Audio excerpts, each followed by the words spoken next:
राधे राधे दोस्तों, मेरे सभी भाई बहनों का शालू भक्ति सागर चैनल में स्वागत है। आज मैं आपको देव उठानी एकादशी की कथा श्रवण कराने जा रही हूँ। एक राजा के राज्य में सभी लोग एकादशी का व्रत रखते थे।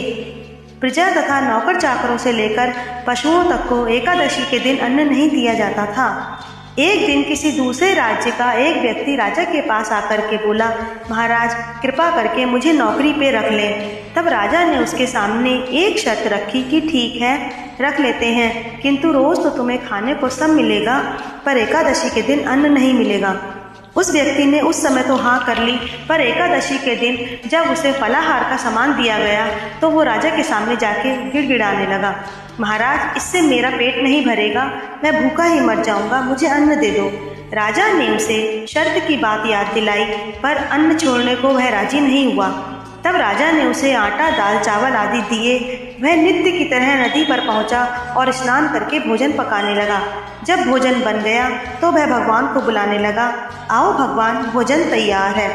उसके बुलाने पर पीताम्बर धारण किए हुए भगवान चतुर्भुज रूप में आ पहुँचे तथा प्रेम से उसके साथ भोजन करने लगे। भोजन आदि करके भगवान अंतर ध्यान हो गए तथा वह अपने काम पर चला गया। 15 दिन बाद अगली एकादशी को वह राजा से कहने लगा कि महाराज मुझे दुगना सामान दीजिए, उस दिन मैं भूखा ही रह गया। राजा ने कारण पूछा तो उसने बताया कि हमारे साथ भगवान भी खाते हैं, इसीलिए हम दोनों के लिए ये सामान पूरा नहीं होता। यह सुनकर राजा को बड़ा आश्चर्य हुआ।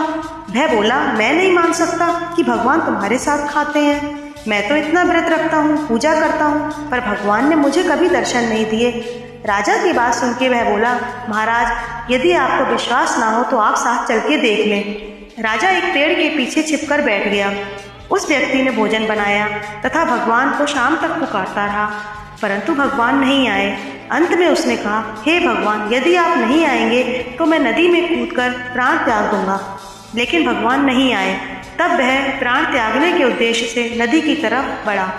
प्राण त्यागने का उसका दृढ़ इरादा जानकर भगवान ने शीघ्र ही प्रकट होकर उसे रोक लिया और उसके साथ बैठ के भोजन करने लगे। खा पी करके वे उसे अपने साथ विमान में बैठा करके अपने धाम ले गए। यह देख करके राजा ने सोचा कि व्रत उपवास से तब तक कोई फायदा नहीं होता है जब तक मन शुद्ध ना हो। इससे राजा को ज्ञान मिला, वह भी मन से व्रत उपवास करने लगा और अंत में स्वर्ग को प्राप्त हुआ। दोस्तों, अगर आपको मेरी ये वीडियो पसंद आई तो लाइक कीजिएगा और चैनल को सब्सक्राइब कीजिएगा। Thank you. राधे राधे।